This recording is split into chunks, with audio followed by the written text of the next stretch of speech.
अब बढ़ते अपनी तीसरी खबर की ओर और जानिए सोनम रघुवंशी का प्लान भी क्या था। सोनम रघुवंशी लंबे वक्त तक खबरों में रहने वाला ये नाम भले ही अब कम सुनाई दे रहा हो, लेकिन कहानी अभी खत्म नहीं हुई है। सोनम पुलिस की गिरफ्त में है और उसके राज धीरे धीरे साजिश और उसकी सारी परतें खुल रही हैं। राजा रघुवंशी के परिवार की मांग है कि उनके बेटे को उनसे छीनने वाले को फांसी की सजा मिलनी चाहिए, लेकिन कहानी फिर से एक और नया मोड़ लेते हुए नजर आ रही है।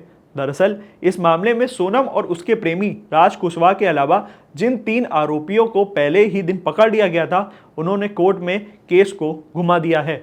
इंदौर में हनीमून मनाने मेघालय आए राजा रघुवंशी की हत्या 23 मई को हुई थी और करीब 11 दिन बाद उसकी लाश शिलोंग की एक खाई में मिली। शुरुआत में माना गया था कि राजा की हत्या हो गई है और सोनम को अगवा कर लिया गया है, लेकिन तफ्तीश में मेघालय पुलिस को सोनम की साजिश के सुराग मिल गए और 8 जून की रात को 3 आरोपियों को पकड़े जाने की खबर आई। बाद में सोनम खुद पुलिस के सामने आ गई थी। हत्या के मुख्य आरोपियों के तौर पर सोनम, प्रेमी राज कुशवाहा और उसके 3 साथी आकाश राजपूत, विशाल चौहान और अनंत कुर्मी को पकड़ा गया था। शुरुआत में शिलोंग पुलिस ने दावा किया था कि सभी आरोपियों ने हत्या में अपना गुनाह कबूल कर लिया है, लेकिन अब मामले में नया मोड़ आ गया है। दरअसल आकाश राजपूत और आनंद कुर्मी ने मजिस्ट्रेट के सामने चुप्पी साध ली।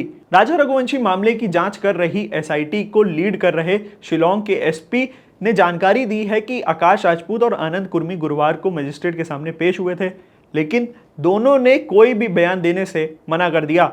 गुरुवार को 5 में से 2 आरोपियों को कोर्ट में पेश किया गया था। हालांकि उनका कहना है कि पुलिस के पास इन दोनों के खिलाफ पर्याप्त सबूत हैं।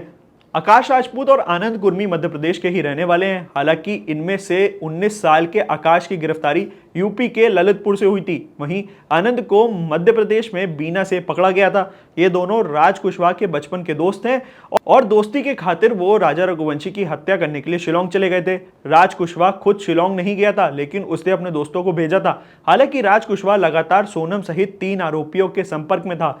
राजा रघुवंशी को मारने का प्लान सोनम और राज ने मिलकर बनाया था। प्लानिंग के मुताबिक सोनम अपने पति राजा रघुवंशी को सुनसान जगह पर ले गई, जहां आकाश राजपूत, विशाल चौहान और आनंद कुर्मी ने मिलकर उसकी जान ले ली। हत्याकांड को अंजाम देने के बाद तीनों आरोपी ट्रेन से वापस इंदौर लौट गए। ये थी तमाम न्यूज अपडेट्स आज के लिए। ऐसी और भी वीडियोस के लिए बने रहिए हमारे साथ, देखते रहिए इंडिया.com। कैमरे के पीछे थे हमारे साथी बानू।